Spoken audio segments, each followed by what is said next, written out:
नमस्कार साथियों, घोटुल एकेडमी के ऑनलाइन डिजिटल प्लेटफॉर्म में आप सभी का स्वागत है और आप सभी बैठे हुए लोगों का भी स्वागत है, जो अपना समय कीमती समय निकाल कर के यहाँ पर आए हुए हैं, ठीक है? पिछली क्लासेस में मैं पुष्प की संरचना और पुष्प में होने वाले लैंगिक प्रजनन की प्रक्रिया के बारे में पढ़ा रहा था। पिछली क्लास में हम लोग पुष्प के सभी भागों को और उसके कार्यों को पढ़ लिए थे। एक बार और क्विक रिवीजन करते हैं कि एक पुष्प में 4 मुख्य भाग होते हैं। या पुष्प के अंगों को 2 प्रकारों में बाँटा गया है, 2 भागों में बाँटा गया है। एक होता है एक्सेसरी ऑर्गन मतलब मुख्य भाग और एक होता है सहायक अंग। मुख्य अंग, सहायक अंग। तो मुख्य अंग में आते हैं पुमंग और जयांग। मुख्य अंग में कौन से आते हैं? पुमंग और जयांग, एंड्रोसियम और गैनोसियम। जबकि कैलिक्स और क्लोरा, दलपुंज और बाह्यदलपुंज जो होते हैं, दलपुंज और जो बाह्यदलपुंज होते हैं, वो उसके सहायक अंग होते हैं। ठीक? ये जो पौधा आपको दिख रहा है, इस पौधे में ये जो सामने वाला भाग है, लाल-लाल भाग दिख रहा है और लंबा-सा भाग है, ये एक पुष्प का मादा भाग होता है, फीमेल पार्ट होता है। इसे ही हम एक साथ ये एक साथ क्या कहलाएगा? जयांग कहलाएगा। क्या कहलाएगा? जयांग या फिर इसे ही हम गाइनोसियम कहेंगे। इसे ही हम क्या कहेंगे? तो गाइनोसियम कहेंगे। ये है जयांग या फिर इसे ही गाइनोसियम कहते हैं।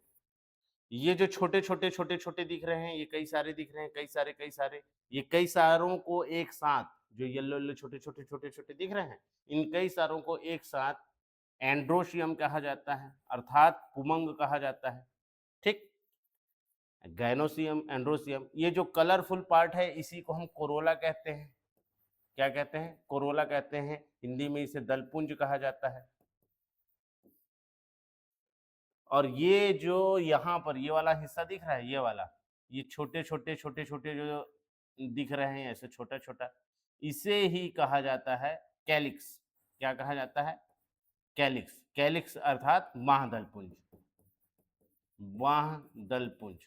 तो एक पुष्प के 4 मुख्य भाग होते हैं और ये 4 मुख्य भाग जिन पुष्पों में पाए जाते हैं, उसे पूर्ण पुष्प कहा जाता है और जिनमें ये 4 भाग नहीं पाए जाते, उसे अपूर्ण पुष्प कहा जाता है। ठीक? मेरे पास अभी जो मैं एग्ज़ाम्पल के लिए लाया हूँ, ये गुड़हल का फूल है, इसे देवी फूल भी कहते हैं और इसका बॉटनिकल नेम हिबिस्कस रोज़ा साइनेंसिस है। ठीक? यहाँ पर एंड्रोशियम अर्थात पुमंग है, ये पुमंग है, ये जयांग है। इस जयांग की एक इकाई मतलब ये जो एक स्टिग्मा है दिख रहा है आपको ये 1, 2, 3, 4 ये जो 1, 2, 3 और ये 4 ठो दिख रहा है, 4 ठो लाल या 5 या 6 होते हैं। गुड़हल के फूल में 5 या 6 से ज़्यादा ये स्टिग्मा नहीं दिखता। तो एक स्टिग्मा, एक स्टाइल और एक ओवरी, एक वर्तिकाग्र, एक वर्तिका और एक अंडाशय, ये तीनों मिलकर के एक मादा मतलब एक फीमेल पार्ट के ऑर्गन को बनाते हैं, एक इकाई कहलाती है। पिछली क्लास में मैं बताया था पुमंग की इकाई पुंकेसर होती है, पुंकेसर होती है, जिसे स्टेमेन कहते हैं, जिसे क्या कहते हैं? स्टेमेन कहते हैं। और फीमेल जो गायनो पार्ट है मतलब गायनोशियम है जिसको हिंदी में जयांग कहते हैं, जयांग की इकाई क्या कहलाती है? तो इसे हम स्त्री केसर कहते हैं। स्त्री केसर को अंडप भी कहते हैं, तो हड़बड़ाना नहीं है, इसे अंडप भी कहते हैं। इंग्लिश में स्त्री केसर पिस्टिल और अंडप को कार्पल कहते हैं। तो कार्पल कह लो या पिस्टिल कह लो, दोनों एक है।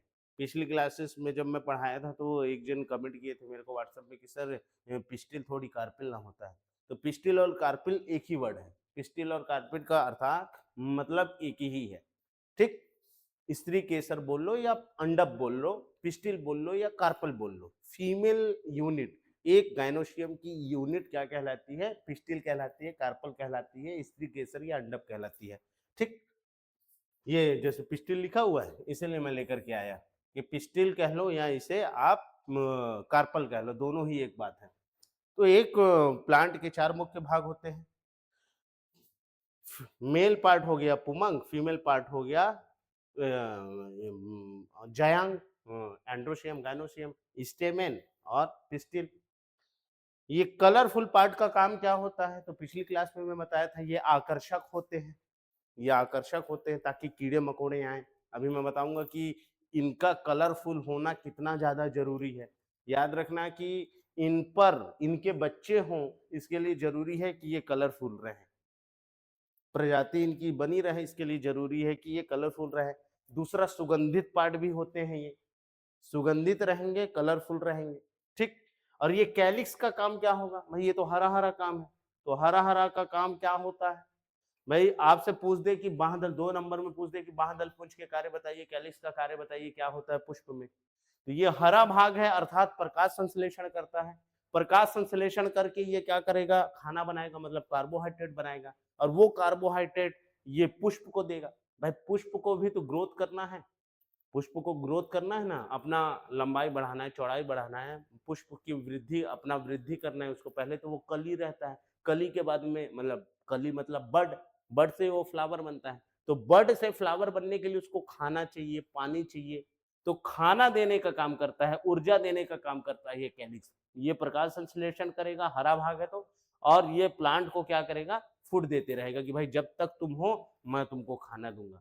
तो इसका सहायक काम कर रहा है। मेन प्रजनन का काम कौन करते हैं? प्रजनन 2 लिंगों के बीच में होती है।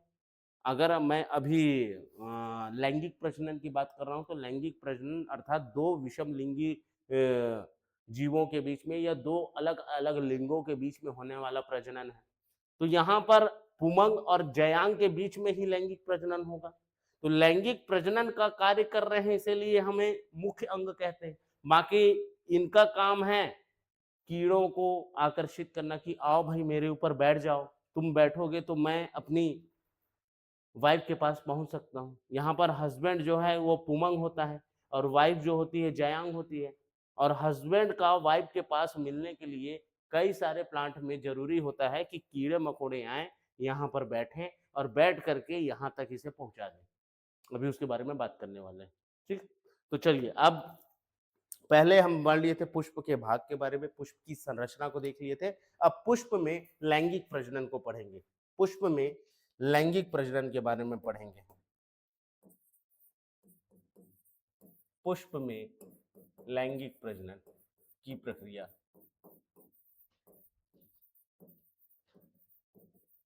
Sexual reproduction in a flower, sexual reproduction in a flower, ठीक। पुष्प में लैंगिक प्रजनन की प्रक्रिया पूर्ण होने के लिए कुछ अलग अलग चरण होते हैं, या कुछ अलग अलग इसके अंतर्गत होने वाली प्रक्रियाएं हैं। तो पहला चीज, परागण होना चाहिए। परागण कौन सी प्रक्रिया है, या फिर इसे ही पॉलिनेशन कहते हैं। क्या कहते हैं? पॉलिनेशन कहते हैं। ध्यान रहे कि पॉलिनेशन की प्रक्रिया पुष्प में लैंगिक प्रजनन के अंतर्गत होने वाला एक प्रक्रिया है। मतलब लैंगिक प्रजनन होने के लिए जरूरी है कि परागण हो, जिसको पॉलिनेशन कहते हैं। परागण के बाद में फिर निषेचन होता है, परागण के बाद में फिर निषेचन होता है, और निषेचन को हम ये कह सकते हैं फर्टिलाइजेशन, फर्टिलाइजेशन। निषेचन के बाद में फिर फल का निर्माण होता है और बीज का निर्माण होता है, बीज निर्माण और फल निर्माण, बीज निर्माण और फल का निर्माण। इसे कहते हैं सीड फॉर्मेशन, और इसे कहते हैं फ्रूट फॉर्मेशन, फ्रूट फॉर्मेशन। तो सबसे पहली प्रक्रिया परागण क्या है? चलो अब परागण के बारे में देखते हैं, परागण के बारे में पढ़ते हैं। ये एक आपको फ्लावर दिखाई दे रहा है, ठीक।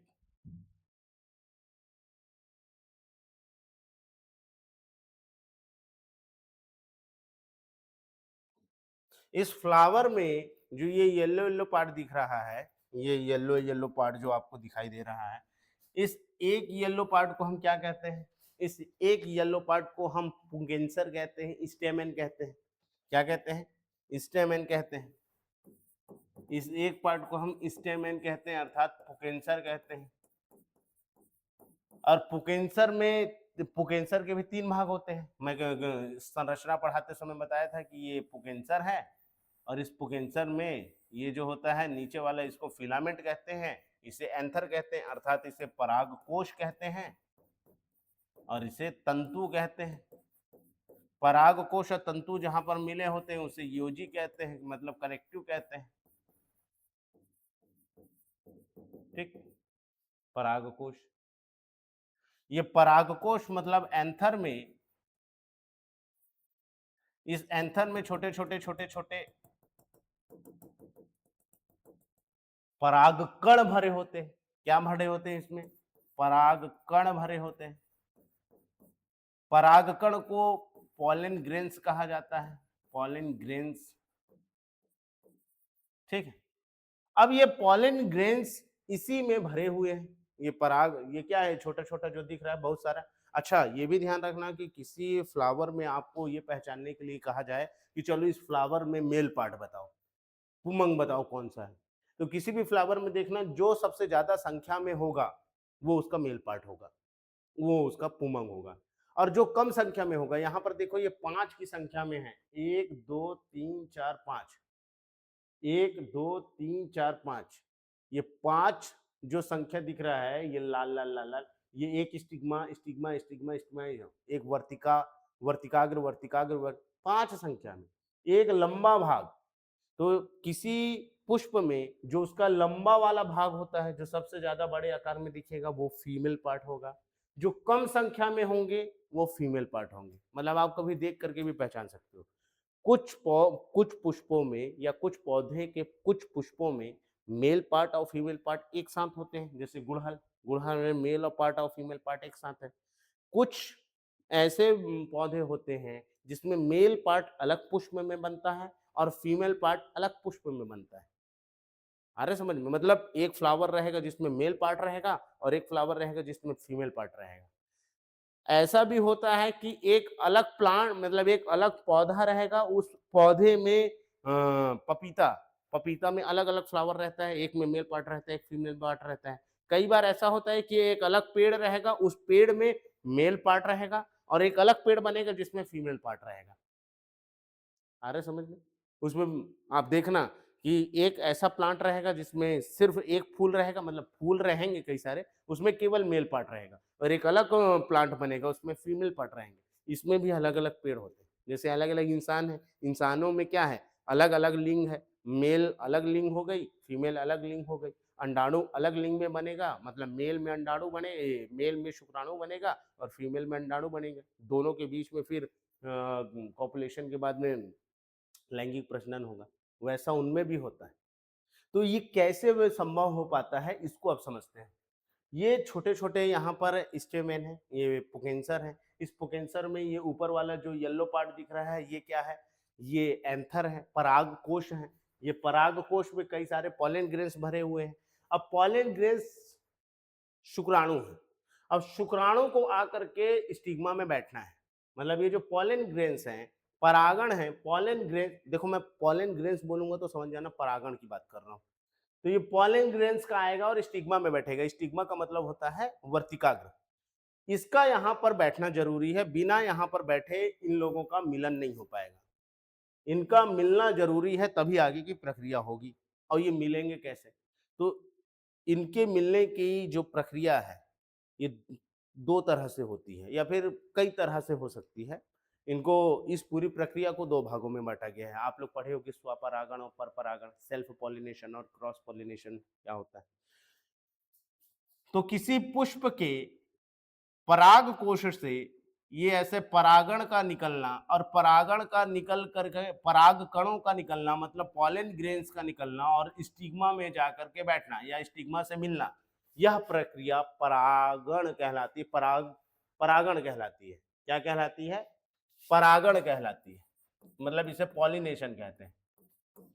वो क्या है कि इंग्लिश में पढ़ी हुई चीज़ों को जब आप हिंदी बोलते हो, क्योंकि हिंदी मीडियम वाले ज़्यादा हैं स्टूडेंट, तो वहाँ पर थोड़ा-सा ये जो टंग है वो स्लिप करता है।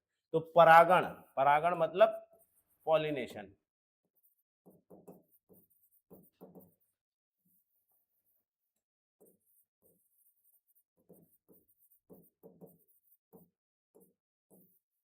परागण की प्रक्रिया क्या है? वह प्रक्रिया जिसमें किसी पुष्प का परागकण परागकोश से निकलकर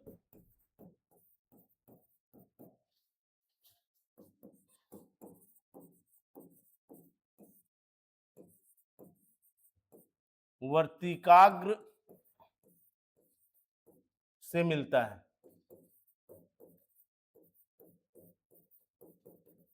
तो यह प्रक्रिया परागण कहलाती है। आया समझ में? मतलब ये जो परागकण है, परागकण जाकर के स्टिग्मा में बैठे, तो परागकण का स्टिग्मा से मिलना परागण कहलाता है। पॉलन ग्रेन्स का स्टिग्मा से मिलना या परागकणों का वर्तिकाग्र से मिलना पॉलिनेशन कहलाता है, परागण कहलाता है। अब परागण होने के लिए परागण होगा कैसे? भाई ये तो जाकर के यहां पर से मिल गया, तो कैसे मिलेगा? अपने आप उड़ते उड़ते रेंगते रेंगते जाएगा कि चलो भाई इसमें भी कोई ऐसा सिस्टम हो कि रेंगते रेंगते जाए? देखो यहाँ पर ये लोग पास पास में है, दिख रहा है यहाँ पे पास पास में है, तो हवाएं चलेगी। हवाएं चलती हैं तो पेड़ पौधे हिलते रहते हैं, ऐसे ऐसे ऐसे ऐसे हिलते हैं। तो जब पेड़ पौधे हिल रहे हैं ऐसे ऐसे, तो यहाँ का परागण यहाँ पर मतलब हवाओं का होना बहुत ज्यादा जरूरी है। इन दोनों के मिलन के लिए हवाओं का होना बहुत ज्यादा जरूरी है, फिजाओं का होना बहुत ज्यादा जरूरी है। तो यहाँ के फिजाओं से, हवाओं से यहाँ के परागकण जाकर के मिल जाते हैं, ये स्टिग्मा से मिल जाते हैं। तो जैसे ही ये निकल करके इससे मिला तो प्रक्रिया पूरी हो गई, मिलन हो गया। ठीक है, नायक और नायिका के बीच में मिलन हो गया है। अब ये नायक अपनी नायिका से जाकर के मिल गया है, अब आगे की प्रक्रिया शुरू होगी। तो हाँ, अब प्रक्रिया पर वो स्वपरागण और परपरागण के बारे में पढ़ लेते हैं।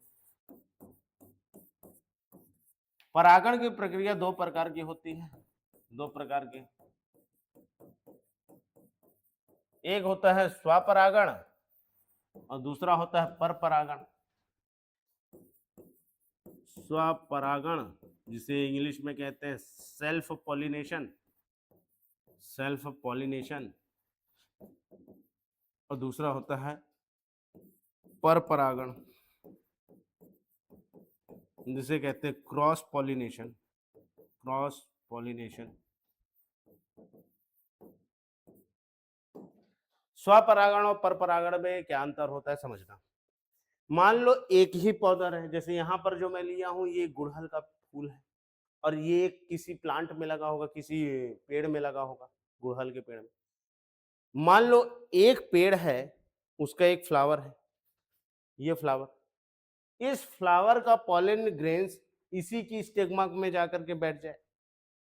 समझना, एक पौधा है, एक प्लांट है, एक पेड़ है, इस पेड़ का एक फूल है, इस फूल का पॉलन ग्रेन्स जाकर के इसी के स्टिग्मा में टच कर जाए, इसी के स्टिग्मा में बैठ जाए, तो भी ये स्वपरागण हुआ, सेल्फ पॉलिनेशन हुआ। या फिर इसी के पेड़ से, यही एक पेड़ रहे, इसी के पेड़ के दूसरे फूल से जाके मिल जाए। जैसे यहाँ पर एक गुड़हल का फेल है, ये गुड़हल फूल है, ये एक फूल रहे और एक ही तो फूल रहता नहीं, कई सारे फूल रहते हैं। तो इस फूल का पॉलन ग्रेन्स यहां से ऐसे निकल करके और जाकर के किसी दूसरे फूल से मिल जाए, किसी दूसरे फूल से मिल जाए। तो जब ये अपने ही फूल से मिले या अपने पेड़ के दूसरे फूल से मिले तो उसे स्वपरागण कहते हैं।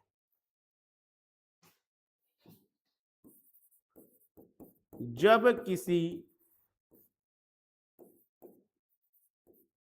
जब सीधी से लिखता हूं,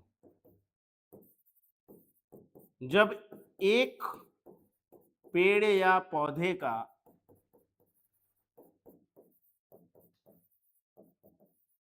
पुष्प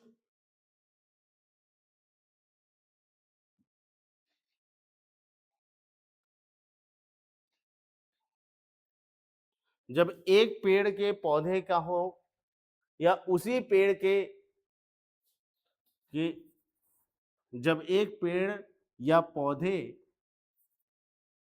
के एक ही पौधे में, एक ही पुष्प में या उसी पेड़ के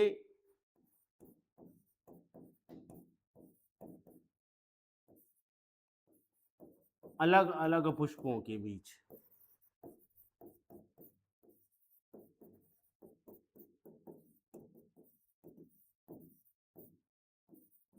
होने वाला परागण।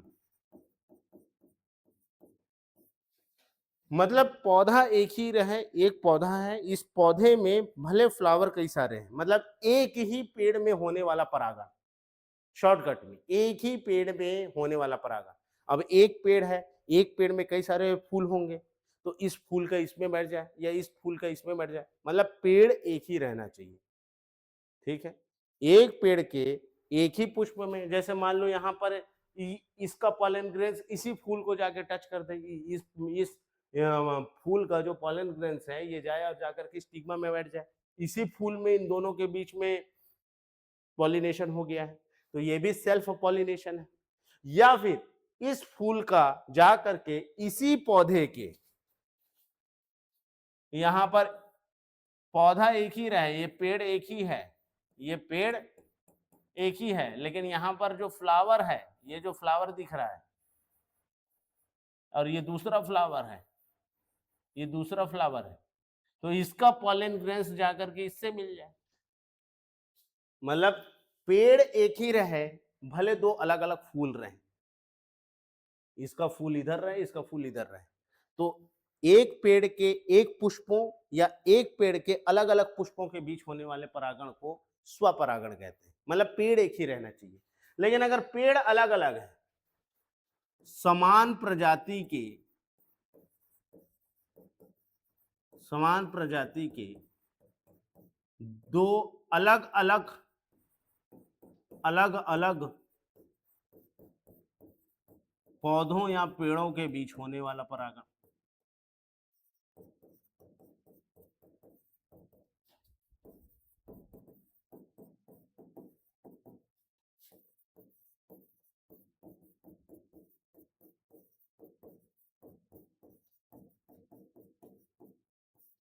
मतलब समझे क्या हुआ? जब दो पेड़ों के पेड़ अलग है, यहां पर पेड़ ही अलग हो जाएंगे, ये सेल्फ पॉलिनेशन हो गया, सेल्फ पॉलिनेशन अर्थात स्वपरागण। एक पेड़ भले दो अलग अलग फूल हो जाएं, दो फूल हो जाएं, तो इसे सेल्फ पॉलिनेशन कहते हैं, स्वपरागण। लेकिन दो अलग अलग पेड़ हों,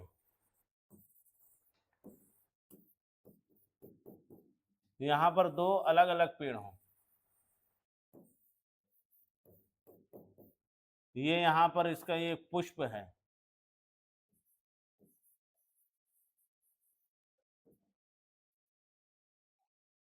ये पुष्प है इसका, माना कि ये पुष्प है।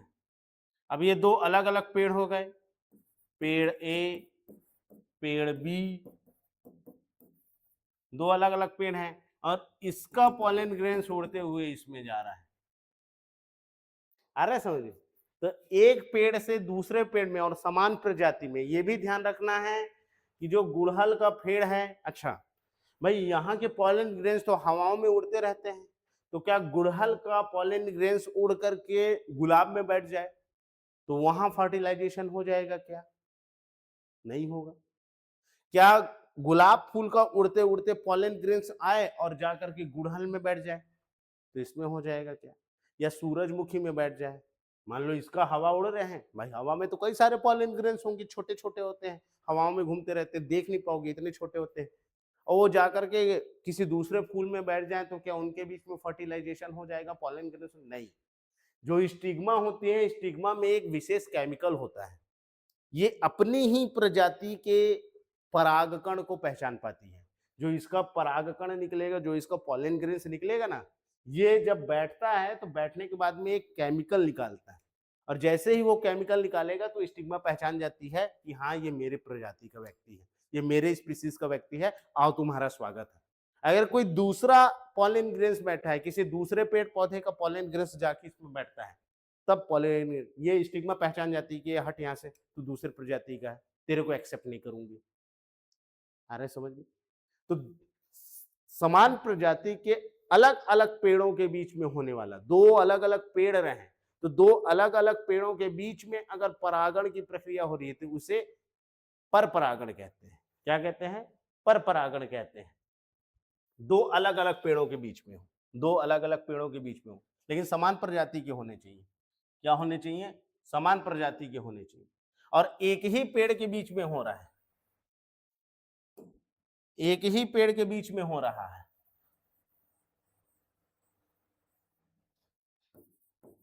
पर परागण, स्वपरागण। पर परागण को क्रॉस पॉलिनेशन कहते हैं। ठीक है, एक पेड़ के एक ही पुष्प में हो जाए या एक पेड़ के अलग अलग पुष्पों में हो तो उसे स्वपरागण, पर परागण कहते हैं। तो पहली प्रक्रिया संपन्न हुई। पहली प्रक्रिया क्या होना था? पहली प्रक्रिया हमको ये पता चल गया कि भाई परागकण यहां से निकल कर के स्टिग्मा तक पहुंच गया। अब क्या होगा? जैसे ही ये स्टिग्मा में निकलेंगे, मतलब यहां से एंथर से परागकोश से निकले, परागकोश से निकल करके ये गए और जा करके स्टिग्मा तक बैठ गए। तो भाई अच्छा, आपके मन में ये डाउट कैसे नहीं आया कि भाई ठीक है, एक पेड़ के दो पुष्प थे तो पास पास में रहे तब तो हवा से हो गया, और दूर दूर है तो क्या होगा? भाई एक पेड़ से दूसरे पेड़ में कैसे जाएगा भाई? तो यहां पर रोल प्ले करते हैं चिड़िया, कीट, मधुमक्खी, तितली।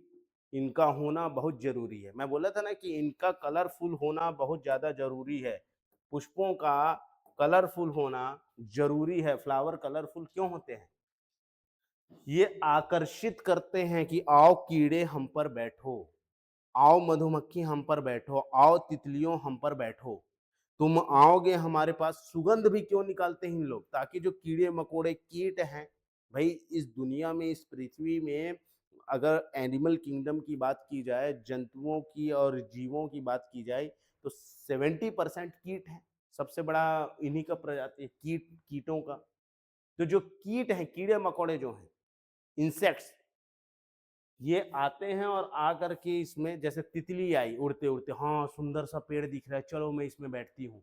तो ये आएगी और जा करके इसमें बैठेगी, और इसमें बैठ करके ये क्या करेगी? अपने पैर में, मधुमक्खी का पैर है या तितली का पैर है या कोई भौरा वौरा का जो पैर है, उस पैर में लग जाएंगे पॉलन ग्रेन्स। क्या लग जाएंगे? पॉलन ग्रेन्स लग जाएंगे, परागकण लग जाएंगे, और फिर ये उड़ करके किसी दूसरे फूल में जाके बैठ जाएगी। तो इसका पॉलन ग्रेन्स उसमें जाके मिल जाएगा, या इसका पॉलन ग्रेन्स, मान लो पहले तो हवा से इन लोग कर लेंगे, तो हवा एक रोल प्ले करता है।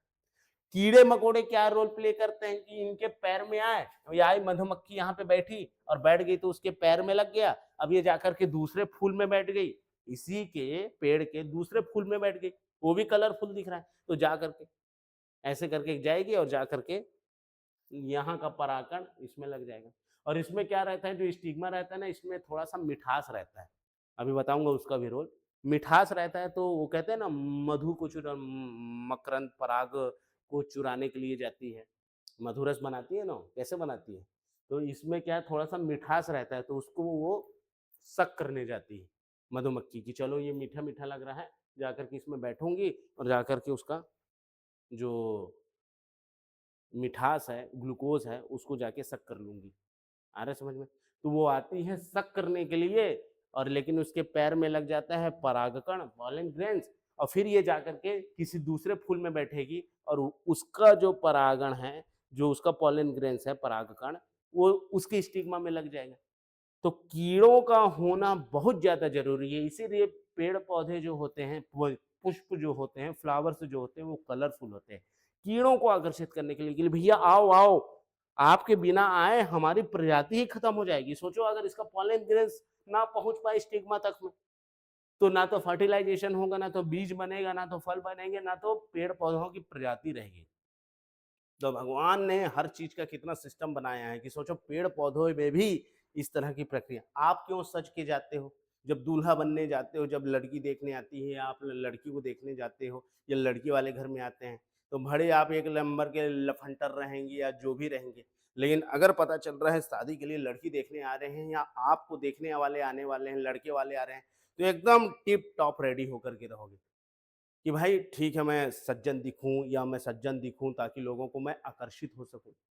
आ रहा है समझ में? हर एक जीव, वो पेड़ पौधे हों या जीव जंतु हों, अपने आप में वो इसमें भी होता है एनिमल्स में, वो भी इम्प्रेस करने के लिए क्या करते हैं, स्मार्ट बनते हैं। हाँ, कोई फाइटिंग करके दिखाएगा, कोई ताकत दिखाता है, ठीक है? जैसे शेर और शेरनी के बीच में शेरनी कैसे इम्प्रेस होती है? वो देखती है कि कौन-सा लॉयन ज़्यादा मजबूत है, तो वो उसको अपना लाइफ पार्टनर बनाती है।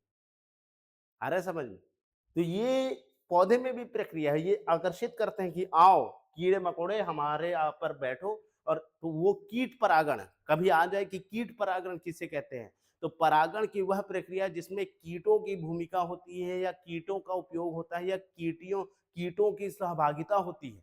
तो ऐसे परागण को कीट परागण कहते हैं। आया समझ में? तो स्वपरागण और परपरागण हो गया।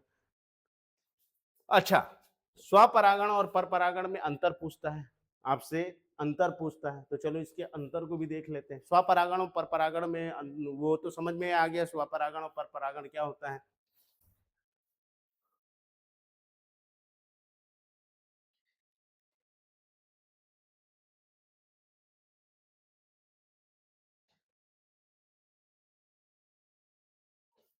स्वपरागण और परपरागण में पहला अंतर क्या है, पौधों की संख्या। मान लो कि अगर एक ही पेड़ के में हो रहा है, मान लो कि परागण की प्रक्रिया एक पेड़ में ही हो रही है, स्वपरागण की प्रक्रिया हो रही है, तो स्वपरागण के लिए एक ही पौधे की जरूरत होती है। स्वपरागण का मतलब ही क्या है कि एक ही पौधे में होने वाला परागण, या तो वो एक पौधे के एक ही फ्लावर के बीच में हो रहा हो या अलग अलग फ्लावर के बीच में हो रहा हो। पेड़ एक होना चाहिए, भले पुष्प अलग अलग रहे, पेड़ एक रहे, पुष्प अलग-अलग रहेंगे तो चला जाए, लेकिन पेड़ एक होना चाहिए। तो स्वपरागण के लिए एक ही पेड़ की आवश्यकता होती है, लेकिन परपरागण के लिए 2 अलग-अलग पौधों की आवश्यकता होती है, 2 अलग-अलग पेड़।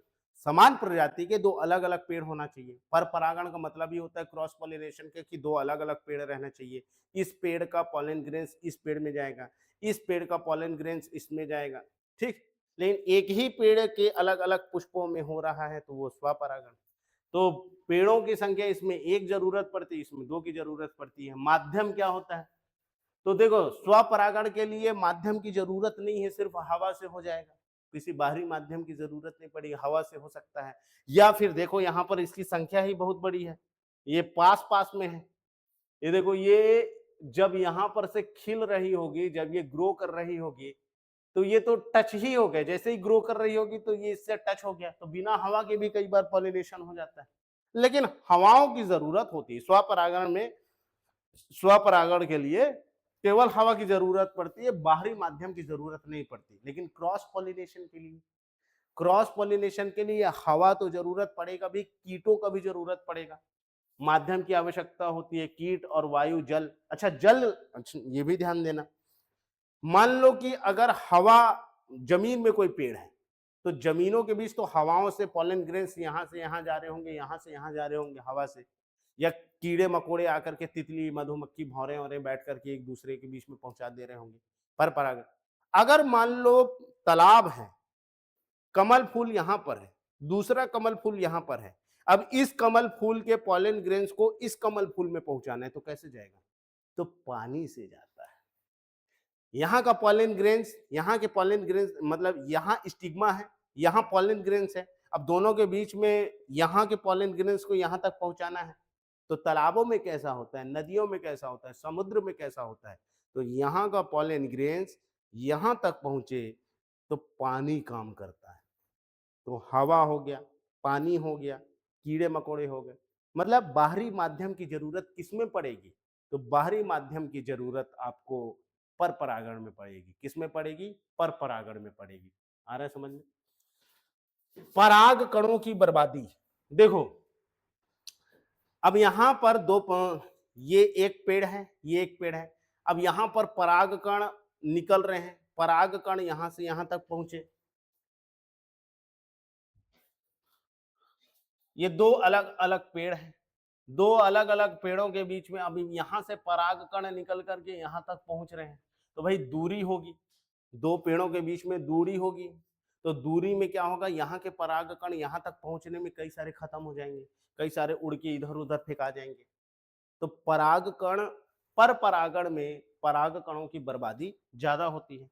अब जबकि एक ही पेड़ों के बीच में होना है, भाई एक ही पेड़ है, एक ही पेड़ में इन लोग पास पास हैं, एक ही पेड़ में इन लोग पास पास हैं, तो यहां पर से परागण निकल के यहीं पे पहुंच गया, बहुत जल्दी से पहुंच गया। तो पराग कणों की बर्बादी स्वपरागण में कम होती है, जबकि पर परागण में ज्यादा होगी। ये तो कॉमन सेंस है कि दो पेड़ अलग अलग हैं, थोड़ी दूरी में है, तो यहाँ का पॉलन ग्रेन्स जब यहाँ के निकल के आएगा तो आधा तो नष्ट हो जाएगा। तो क्रॉस पॉलिनेशन में मतलब पर परागण में पराग कणों के नष्ट होने की संभावना अधिक होती है, नष्ट ज्यादा हो सकते हैं, ठीक है, जबकि स्वपरागण में कम होंगे। आनुवंशिक विविधता, आनुवंशिक विविधता मतलब समझना, जेनेटिक वेरिएशन। देखो यहां का पॉलन ग्रेन्स निकला और यहां का पॉलन ग्रेन्स निकल करके यहां पे टच कर गया, मतलब इसी फूल को टच कर दिया या इसी पेड़ के पुष्प को टच कर दिया, तो दोनों तो जेनेटिकली दोनों का डीएनए सेम रहा होगा। भाई पेड़ जब माँ एक है, भले पुष्प अलग अलग हो, माँ तो एक ही है, तो माँ अगर एक है तो पेड़ एक है। अब पेड़ के भले दो फूल हैं तो डीएनए तो उनका सेम है, तो कोई परिवर्तन नहीं होता है, सेम सेम रहेंगे एकदम सेम। ये भी फूल वैसी रहेगा, ये भी फूल वैसा रहेगा, फिर इनके बाद होने वाला जो फूल रहेगा वो भी वैसा रहेगा। लेकिन अब सोचो कि इसका पॉलन ग्रेन्स निकले और किसी दूसरे पेड़ में जाकर के मिल रहा हो, तो हो सकता है कि जो दूसरा वाला पेड़ हो समान प्रजाति का रहे। अब देखो जैसे मैं भी इंसान हूँ, जो अमेरिका में रह रहा है व्यक्ति वो भी इंसान है, जो अफ्रीका में रह रहा है वो भी व्यक्ति इंसान है, मनुष्य है, जो चीन में रह रहा है वो भी इंसान है, लेकिन हम सभी में कुछ ना कुछ तो जेनेटिकली डिफरेंस है। भाई चाइना के जो लोग होते हैं छोटा छोटा आँख ही रहता है, गर्दन धसा हुआ रहता है। अमेरिका के लोगों को देखोगे, जो पश्चिमी देशों के लोग हैं वो थोड़ा लंबे रहते हैं ठंडी जलवायु के कारण। भारत के लोग भी अफ्रीका के लोग भी और हट्टे कट्टे तंदुरुस्त मिलेंगे वहाँ के क्लाइमेट के कारण। भारत के लोग में मिक्स मिलेंगे क्योंकि हमारी जलवायु ट्रॉपिकल में आती, काले भी लोग मिलेंगे, गोरे भी लोग मिलेंगे, कम हाइट के भी लोग मिलेंगे। तो क्या होता है कि हम लोगों सब मनुष्य हैं, तो गुड़हल की भी कई सारे मतलब गुड़हल ही हैं, लेकिन कुछ कुछ गुड़हल में देखे होंगे कि वो सफेद रंग का होता है, देवी फूल भी सफेद रंग की होती है। एक तो सफेद फूल आता है, इसी का गुड़हल का ही रहता है, सफेद रंग का होता है। तो है तो वो भी गुड़हल, लेकिन उनका डीएनए में कुछ अंतर है। भाई जैसे अमेरिका के व्यक्ति का कुछ डीएनए अलग होगा, जेनेटिकली वो डिफरेंट हमसे और उनसे तो कुछ ना कुछ अलग होगा उनका जेनेटिक, उनके डीएनए में कुछ अलग होगा वेरिएशन, उनके हमारे में डीएनए में कुछ अंतर है। तो यहाँ का फूल का परागकण अगर दूसरे पेड़ के परागकण से मिलेगा तो वहां पर अलग अलग डीएनए मिल रहे हैं, तो एक नया मतलब गुण विकसित होने का संभावना रहता है। भाई दो अलग अलग पेड़ हैं, जैसे मनुष्यों में भी क्या होता है, एक मेल है एक फीमेल है। अब इन दोनों के बीच में जब फर्टिलाइजेशन होता है तो एक नया बच्चा जन्म लेता है। क्या हम अपने माँ बाप के एकदम फोटोकॉपी होते हैं कि एकदम जैसे पापा हैं वैसी हम हो जाए, या जैसी मम्मी है वैसे ही हम हो जाए? 50% मम्मी का गुण आता है, 50% पापा का गुण आता है। तो हर एक बच्चा का एक अपना इंडिविजुअल पहचान होता है, ना तो वो सेम पापा के जैसे दिखेगा, ना तो सेम वो मम्मी के जैसे दिखेगा। तो ऐसे ही पुष्पों में होता है कि दो अलग अलग पेड़ों के बीच में अगर पर परागण होगा तो अलग अलग आनुवंशिकता, अलग अलग उनमें गुण आएगा, अलग अलग क्वालिटी आएगी। एक ही पेड़ के बीच में हो रहा है तो कोई क्वालिटी नहीं बदलेगा, वही रहेगा, जैसा है वैसे ही रहेगा। ठीक है, तो संतति आनुवंशिक रूप से समान होते हैं, संतति आनुवंशिक रूप से विविध होते हैं। मतलब जो जैसे अलग अलग पेड़ों के बीच में इसका फ्लावर इसके फ्लावर से जाके मिला, तो अब इनका जो फ्लावर होगा, इनके होने वाले जो बच्चे होंगे वो थोड़े अलग होंगे। अब एक ही पेड़ है, एक ही पेड़ के दो फूलों के बीच में हो रहा है, तो उनका होने वाला भी बच्चे एकदम हूबहू फोटोकॉपी होगा पेड़ों में। आ रहा है समझ में? फूलों की प्रकृति, फूलों की प्रकृति का मतलब है कि जिसमें स्वपरागण होता है वो वाले पेड़ छोटे होते हैं, वो वाले जो फूल होते हैं थोड़ा साइज में छोटे होते हैं। भाई जैसे आप इसका उदाहरण देखो, गेहूं, मटर, सरसों और आम। गेहूं, मटर, सरसों और आम, ये जो है इसका उदाहरण भी ध्यान रखना, जब आप लिखोगे मेंस में तो उदाहरण लिख देना, नंबर ज्यादा मिलेगा। तो गेहूं हो गया, मटर हो गया, सरसों हो गया, आम हो गया, ये सब क्या है, स्वपरागण के। इनका फूल देखना छोटा छोटा होता है। और पर परागण में सूरजमुखी, घास, मक्का, पपीता, इनका फूल जो होता है थोड़ा बड़ा बड़ा होता है। गुड़हल, गुड़हल में स्वपरागण भी होता है और पर परागण भी होता है। जो गुड़हल का फूल है इसमें स्वपरागण भी होता है और पर परागण भी होता है। ये फूल दूसरे पेड़ में भी जाके मिल सकते हैं और एक फूल इसका पॉलन ग्रेन्स इसके भी फूल से मिल सकता है। तो स्वपरागण और पर परागण समझ में आ गया बहुत अच्छे तरीके से।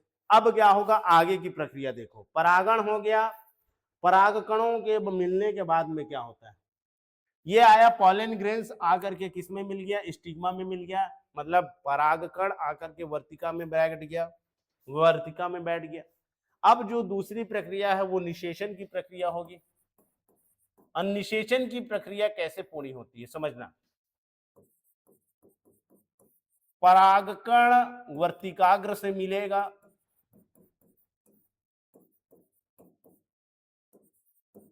परागकण का वर्तिकाग्र से मिलना,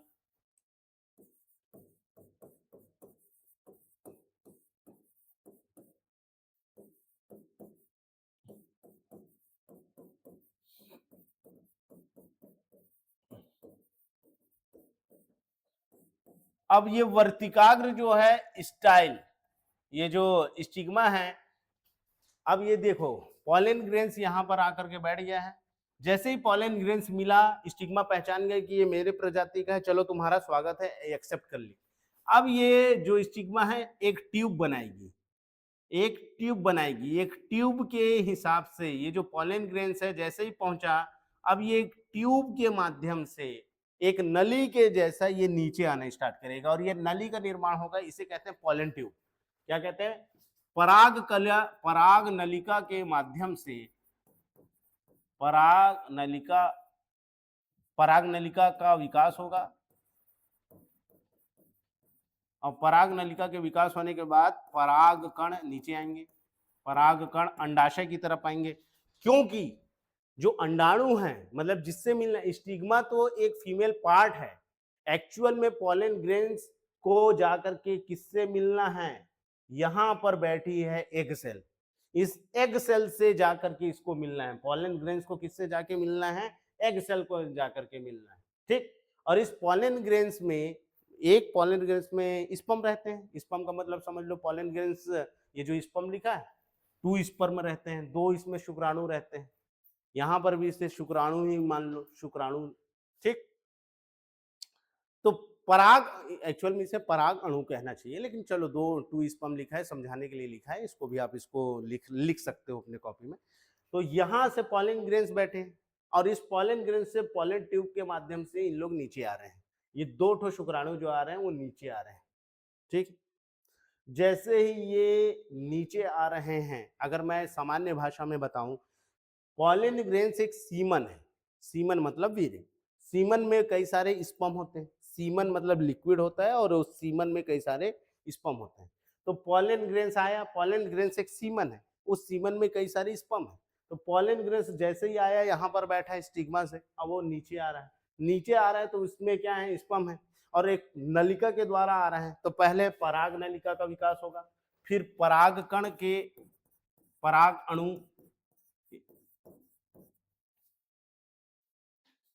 किससे, स्टाइल से होते हुए, मतलब वर्तिका से होते हुए, वर्तिका से होते हुए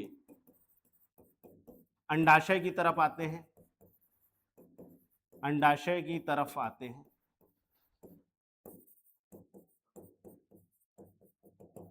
आ रहा समझ में, देखो कितना बड़ा प्रोसेस होता है इसमें। आए, आकर के बैठे, पॉलन ट्यूब बना, पॉलन ट्यूब से ये नीचे आ रहे हैं, आ रहे हैं, आ रहे हैं, आ रहे हैं। अब ये अंडाशय में, जो याद करो जब मैं बताया था कि जो ये स्टिग्मा होता है, ये स्टाइल होता है, जब मैं एक कार्पिल की बात बता रहा था, एक पिस्टिल की बात बता रहा था, तो यहाँ पर का जो एक ऐसा संरचना बताया था, तो मैं कहा था ये बीजांड होता है। ये क्या होता है, ओव्यूल होता है, इसे ओव्यूल कहते हैं। इसी ओव्यूल के अंदर में, इसी ओव्यूल के अंदर में ये यहाँ पर एग सेल बैठे रहती है। ये जो यहाँ पर तुम्हें दिख रहा है ये एग, ये बीजांड के अंदर में है। इस स्ट्रक्चर को ओव्यूल कहते हैं। क्या कहते हैं? मतलब पॉलन ग्रेन्स से जो स्पर्म निकला है या जो परागणु निकला है, ये नीचे आना है और आकर के इसके एग से मिलना है इसको। तो सीधा लंबा होते हुए धीरे धीरे धीरे। अच्छा, ये लंबा क्यों है भाई? ये भी रीजन होना चाहिए कि भाई कुछ तो रीजन होगा कि ये लंबा रहे। मान लो गलती से अगर ज्यादा परागणु आ गए हैं या फिर यहां से पॉलन ग्रेन्स आया है, बैठा है और कोई दूसरे स्पीसीज का है, गलती से घुस गया भाई, तो ये इतने लंबा होने के बाद पहला तो इनको एक अच्छा माध्यम मिल जाए कि सीधा सीधा आ सके, इनको आराम से वो मिलने लगे, खाना पीना मिलता रहे कि भाई ये अपना सरवाइव करते हुए, गति करते हुए नीचे आए। और गलती से कोई दूसरा पहुंच गया है तो यहीं पर इसको निपटा दें। ये नहीं कि भैया गलती से किसी दूसरे के घर में घुस गए। घर में घुसोगे तो हो सकता है यहाँ के पूरे सिस्टम को ही डैमेज कर दे ये। तो यहाँ पर इतना लंबा स्पेस दिए रहते हैं कि अगर भाई गलती से कोई दूसरा स्पीसीज हमारे पास आ गया है तो हम इसको यहाँ पहुंचने से पहले ही निपटा देंगे। तो यहाँ रानी बैठी हुई है, रानी को आकर के राजा ही, एक राजकुमार ही जाकर के हमारी प्रिंसेस से मिलेगा। आ रहा है समझ में? कोई दूसरा जाकर के नहीं मिलेगा। ठीक, तो ये पॉलन ट्यूब बन गया। अंडाशय की तरफ आते हैं, फिर ये बीजांड में प्रवेश करते हैं। बीजांड में प्रवेश, बीजांड का मतलब होता है ओव्यूल। क्या होता है? ओव्यूल। अब ओव्यूल का भी मैं फोटो तो निकाला रहा, देखता हूं है कि नहीं भाई। नहीं है, चलो ठीक, देखता हूं। इसमें इंपोर्ट तो किया था इमेज।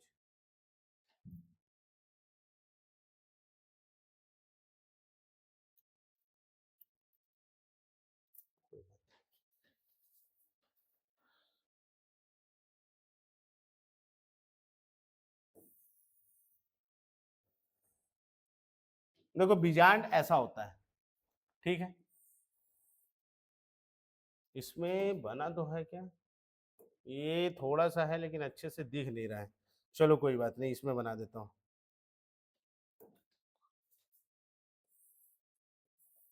ये एक बीजांड की संरचना में बना रहा हूँ, ठीक है।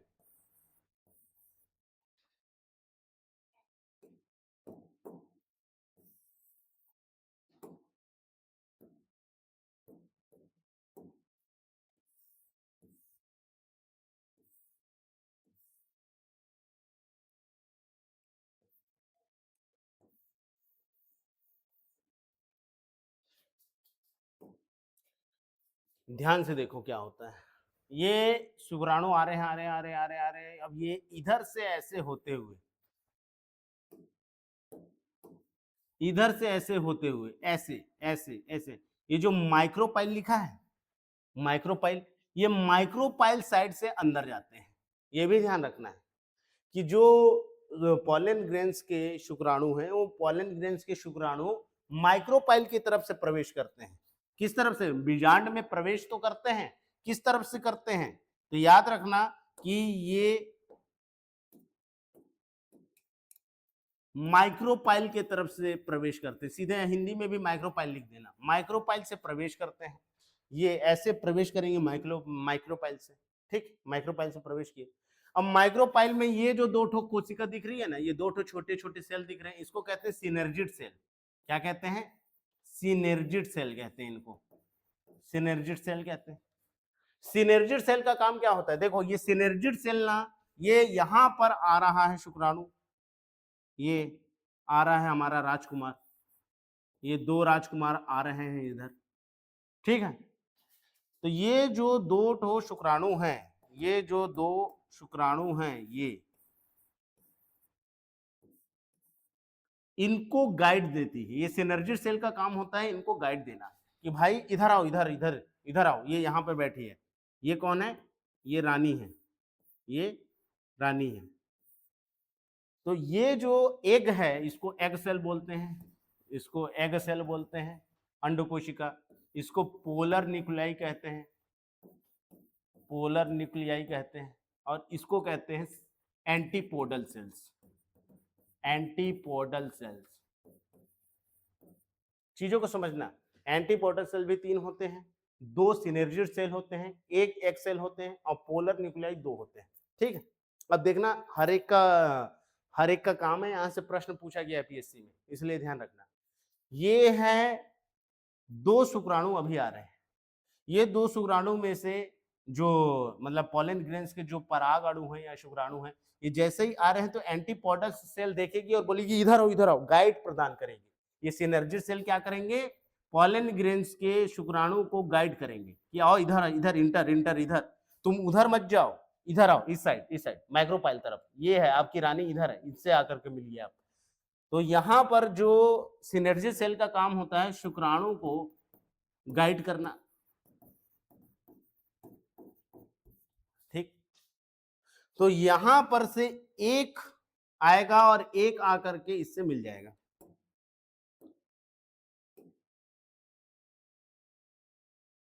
ये अब इनसे आएगा और आकर के ऐसे इंटर करेगा और इंटर करके मिल जाएगा। मतलब यहां पर की स्थिति अब ऐसे हो जाएगी, ये नीचे का ओपन होगा। सिनर्जिड सेल बाद में खत्म हो जाते हैं, जैसे ही ये इंटर करेगा और इंटर करके एक सेल से मिल जाएगा तो ये सिनर्जिड सेल खत्म हो जाते हैं। ये ऐसे हो गया अब, और यहां पर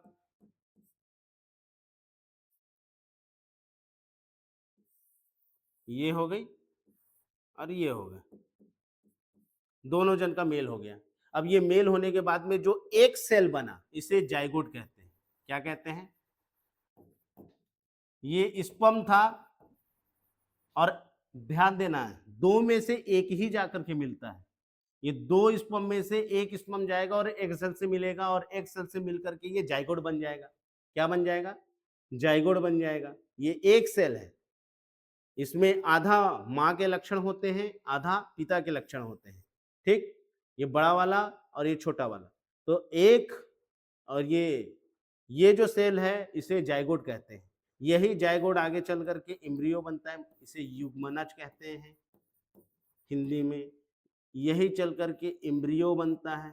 क्या बनता है, एम्ब्रियो मतलब भ्रूण, और यही इसी एम्ब्रियो को बीज कहते हैं। क्या कहते हैं, बीज मतलब सीड।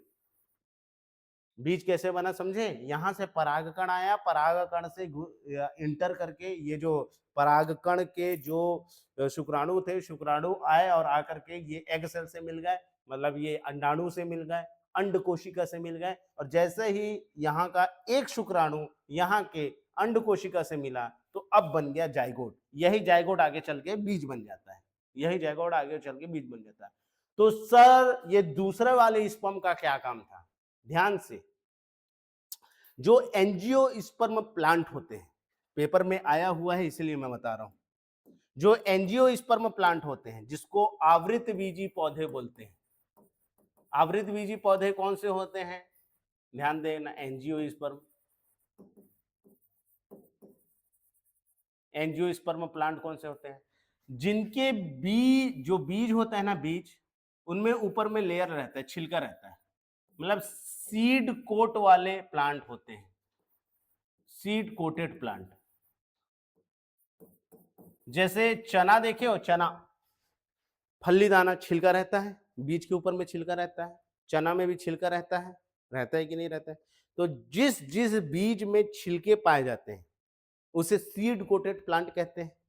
आ रहा है, जैसे चना, फल्ली दाना, चना हो गया, फल्ली दाना हो गया, ठीक, ऐसे कई सारे प्लांट हैं जिसमें छिलका पाया जाता है, बीज में छिलका पाया, तो उसे एंजियोस्पर्म प्लांट कहते हैं। ठीक, मतलब उसका जो बीज है वो किसी छिलके से, किसी सीड कोटेड से, एक मतलब सीड उसका कोटेड रहता है, किसी आवरण से घिरा हुआ रहता है उसका छिलका, इसीलिए इसको एंजियोस्पर्म प्लांट कहते हैं। एंजियोस्पर्म प्लांट की विशेषता है कि उसमें 2 बार फर्टिलाइजेशन होता है। अच्छा, निषेचन किसे कहते हैं ये तो मैं बताया ही नहीं। शुक्राणु का अंड कोशिका से मिलना,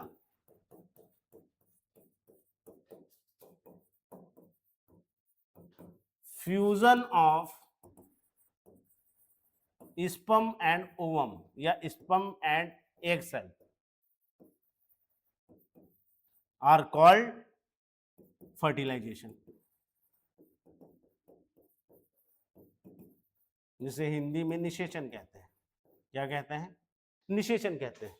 यहां पर स्पर्म जाकर के एग से मिला तो निषेचन की प्रक्रिया संपूर्ण हुई। एग का स्पर्म का जाकर के एग से मिलना ही निषेचन कहलाता है। तो निषेचन की प्रक्रिया पौधों में कहां होती है? बीजांड के अंदर होती है। किसमें होती है? बीजांड में होती है। एक एक चीज को समझना, गाइड कौन करता है? तो सिनर्जिड सेल गाइड करती है स्पर्म को कि आओ। सिनर्जिड सेल की पोजीशन कहां होता है? तो एग सेल के साथ में होती है, माइक्रोपाइल के पास में होते हैं। ये देखो यहाँ पे मैं सीधा बता रहा हूँ, माइक्रोपाइल है ये माइक्रोपाइल के तरफ से अंदर करता है। ध्यान रखना कि माइक्रोपाइल के तरफ से ये अंदर करता है, ठीक। माइक्रोपाइल के तरफ से एंट्री करता है। ये एग सेल है और दो ठो इसके सहेली कोशिका कहते हैं। इसे हिंदी में सहेली कोशिका कहते हैं, सिनर्जिड सेल को सहेली कोशिका। तो सहेली कोशिकाओं का काम क्या होता है कि ये स्पर्म को जा करके गाइड करते हैं कि आओ आकर के तुम यहां पर है एग सेल, फर्टिलाइजेशन करो। तो एक स्पर्म जाकर के इसको फर्टिलाइज कर दिया, एक बार फर्टिलाइजेशन हुआ। ये दूसरा स्पर्म का काम क्या होगा? ये जो दूसरा स्पर्म है, ये जो दूसरा व्यक्ति दिख रहा है, ये क्या करेगा? ये जो दूसरा व्यक्ति है, ये जो दूसरा स्पर्म है, ये क्या करेगा? ये पोलर न्यूक्लियाई दिख रहा है, ये पोलर न्यूक्लियाई को जाएगा और जाकर के ऐसे टच कर देगा और ये तीन जन ऐसे मिल जाएंगे। तो ये पोलर न्यूक्लियाई अब यहां पर ऐसे हो जाएंगे, ये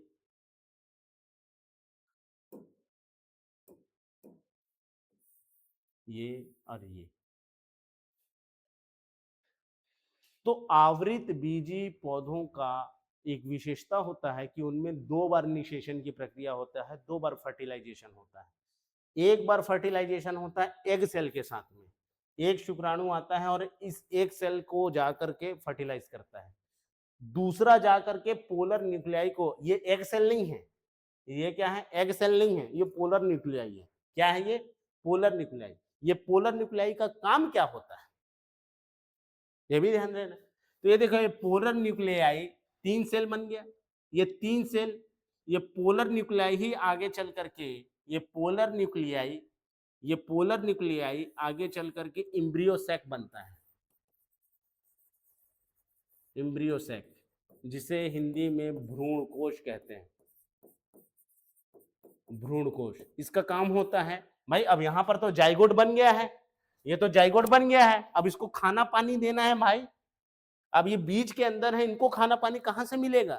तो इनको पोषण देने के लिए, इनको न्यूट्रिशन प्रोवाइड करने का काम इन दोनों का रहता है। ये पोलर न्यूक्लियाई जो आगे चल करके एम्ब्रियो सैक बन गया, अब ये क्या बन गया? एम्ब्रियो सैक बन गया। ये इनको न्यूट्रिशन देंगे, पोषण देंगे कि भाई तुम लोग जियो खाओ।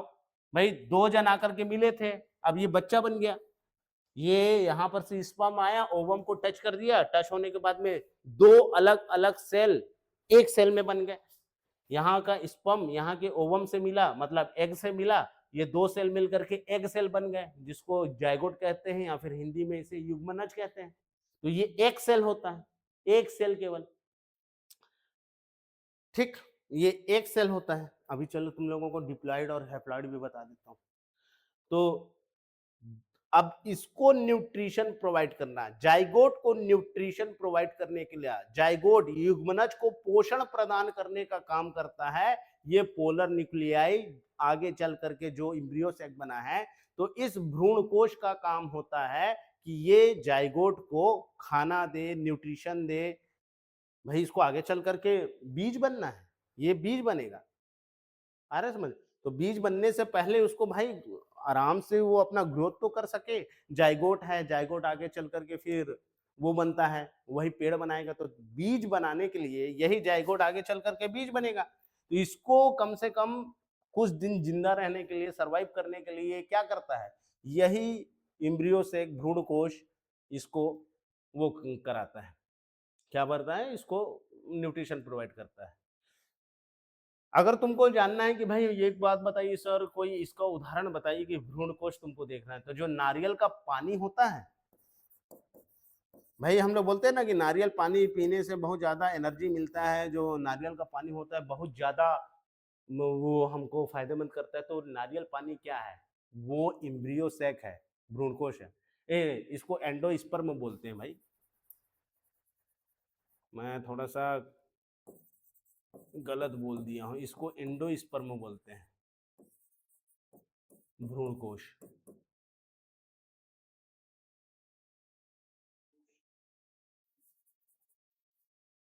जो पोलर न्यूक्लियाई है, पोलर न्यूक्लियाई से जब यहाँ का स्पर्म आकर के मिल जाता है तो ये पोलर न्यूक्लियाई क्या बन जाती है, एंडोस्पर्म बनती है, एंडोस्पर्म, एंडोस्पर्म बनती है। इम्ब्रियो सैक बोल दिया था, वो गलत से बोल दिया था। इम्ब्रियो सैक इसके लेयर को बोलते हैं। ये जो लेयर है ना इम्ब्रियो के अंदर, भाई ये पूरा चीज जिससे कवर है, इसको इम्ब्रियो सैक बोलते हैं। तो ये पोलर न्यूक्लिया आगे चल करके एंडोस्पर्म बन जाती है। और ये एंडोस्पर्म ही क्या है, नारियल का पानी जो होता है ना, वो एंडोस्पर्म होता है। ये एंडोस्पर्म का निर्माण कौन करता है, तो एंडोस्पर्म का निर्माण पोलर न्यूक्लियाई और ये जो शुक्राणु था एक, ये शुक्राणु जब पोलर न्यूक्लियाई से मिल जाते हैं तो ये 3 कोशिका वाले संरचना बना लिए। इसको त्रिसंलयन स्ट्रक्चर कह रहे हैं, त्रिसंलयन स्ट्रक्चर, 3 कोशिका वाले इसको स्ट्रक्चर बोल रहे हैं।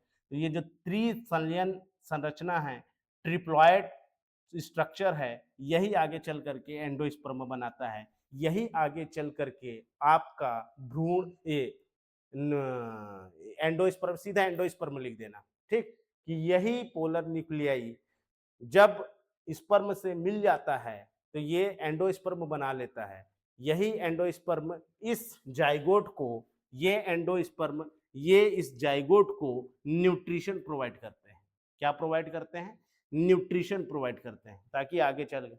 ये एंटीपोडल सेल्स का काम क्या होगा भाई, यहां पर तो एंटीपोडल सेल्स भी हैं, इनका काम क्या होगा, एक बीजांड का, ध्यान से याद रखना, ये जो बीजांड है नीचे तरफ मतलब माइक्रोपाइलिंड है, माइक्रोपाइल इसको बोलते हैं, नीचे तरफ वाले को हिस्से को।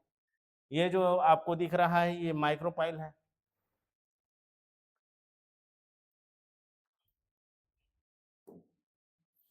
ये जो नीचे का हिस्सा है, इस नीचे वाले मतलब जिधर एग सेल होती है, इस हिस्से को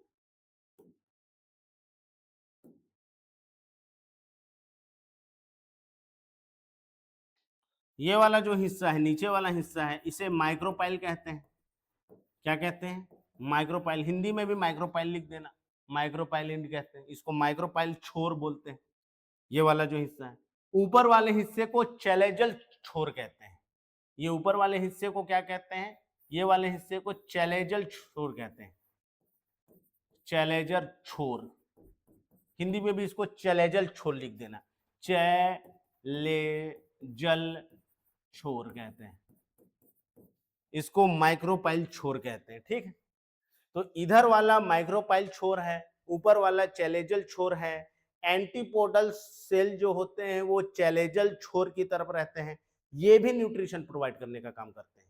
जब निषेचन की प्रक्रिया हो जाती है, जब ये स्पर्म आकर के एग सेल से मिल जाता है तो निषेचन की प्रक्रिया हो गई। अब निषेचन के बाद में भ्रूण बनता है, जैसे ये जाइगोट बन गया, ये जाइगोट ही आगे चल करके भ्रूण बनता है, इम्ब्रियो बनता है, और इम्ब्रियो ही आगे चल, ये इम्ब्रियो ही क्या है, ये बीज है। और बीज का जब आप खाना पानी मिल जाता है, जब इसको अच्छा वातावरण मिल जाए, हवा पानी मिल जाए, सब वातावरण, नमी, ठीक, तो ये फिर पेड़ बन जाता है। तो एक्चुअल में बच्चा तो बीज है, एक हिसाब से बच्चा तो बीज है। तो जब ये बीज बन गया है तो इस सीड को, इस जाइगोट को न्यूट्रिशन कौन कौन प्रोवाइड करता है, तो एंटीपोडल सेल्स भी न्यूट्रिशन प्रोवाइड करेंगे, और ये पोलर न्यूक्लियाई भी एंडोस्पर्म बन करके इसको न्यूट्रिशन प्रोवाइड करता है। तो एंटीपोडल सेल्स भी न्यूट्रिशन प्रोवाइड करते हैं, न्यूट्रिशन प्रोवाइड करते हैं। लेकिन ध्यान रहे, ये पोलर न्यूक्लियाई वाला कॉन्सेप्ट आवृत बीजियों में होता है। किसमें होता है, आवृत बीजी पौधों में होता है। तो क्या क्या प्रक्रिया हुई एक बार देखते जाओ। बीजांड में प्रवेश किया, कौन बीजांड में प्रवेश किया, तो हमारा शुक्राणु बीजांड में प्रवेश किया। बीजांड में जैसे ही प्रवेश किया तो क्या हुआ, शुक्राणु और अंडकोशिका नहीं, शुक्राणु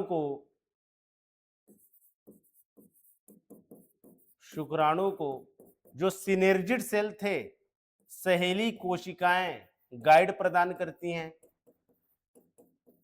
कोशिका गाइड करती हैं, गाइड की, जैसे ही गाइड की तो अब शुक्राणु और एग सेल का मिलन हो गया, शुक्राणु और अंड कोशिका का मिलन हुआ, और इसी मिलन को निषेचन कहते हैं। क्या कहते हैं? निषेचन कहते हैं, इसे ही निषेचन कहते हैं। निषेचन की प्रक्रिया के, हाँ, तो दूसरा शुक्राणु क्या किया, दो शुक्राणु आ रहे थे, यहां पर ये दो शुक्राणु आ रहे थे, ये दो ठो शुक्राणु हैं, तो एक शुक्राणु जाके एग से मिल गया, दूसरा जाकर के पोलर न्यूक्लियस, अच्छा ये हर पौधे में नहीं होता, सिर्फ एंजियोस्पर्म मतलब आवृत बीजी पौधों में होता है, ये आवृत बीजी पौधों की विशेषता है। इसमें दो ठो स्पर्म जाते हैं, एक जाके एग से मिलता है, दूसरा जाकर के पोलन, ये पोलर न्यूक्लियाई से मिलता है। किससे मिलता है? पोलर न्यूक्लियाई से। तो दूसरा शुक्राणु पोलर न्यूक्लियाई से मिला, पोलर न्यूक्लियाई से मिला, ठीक, ध्रुवीय केंद्रक से जाके मिलता है, केंद्रक से मिलकर तीन कोशिका वाली संरचना बनाता है, त्रिकोशिकीय संरचना बना लेता है, त्रिकोशिकीय संरचना का निर्माण करते हैं।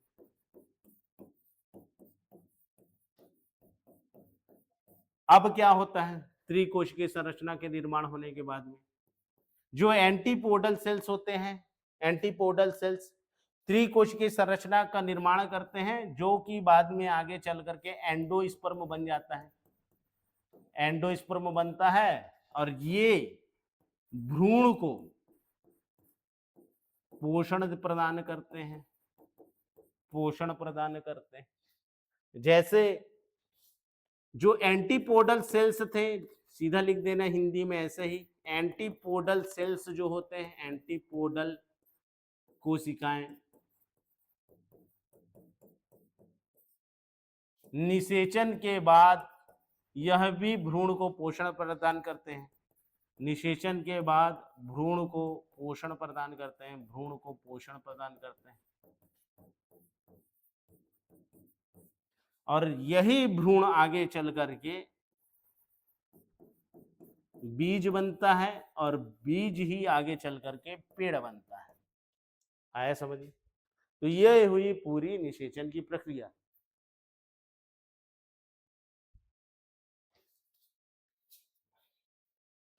तो पहला हुआ परागण, दूसरा हुआ निषेचन, निषेचन के बाद में बीज निर्माण हो गया, बीज से क्या बन गए, फिर पेड़ बन जाता है। फल निर्माण कैसे होता है, कॉन्सेप्ट की बात है कि भाई फल का निर्माण कैसे होता है, फल कैसे बनता है, ये भी सोचने वाला बात है।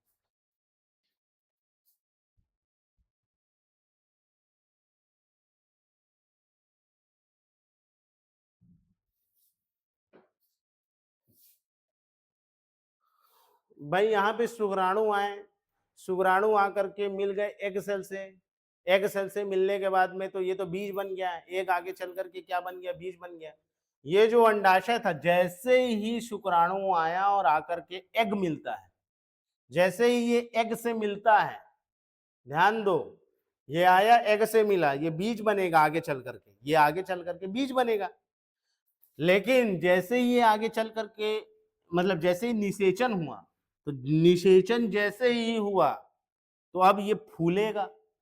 अब जो ये अंडाशय था, ये ओवरी था, ये जो फूला हुआ भाग था, किसी प्लांट का जो फूला हुआ भाग होता है, इसमें इस स्ट्रक्चर में भी देख लो, ये जो फूला हुआ भाग है, नीचे का ये फूला भाग दिख रहा है, ये ओवरी।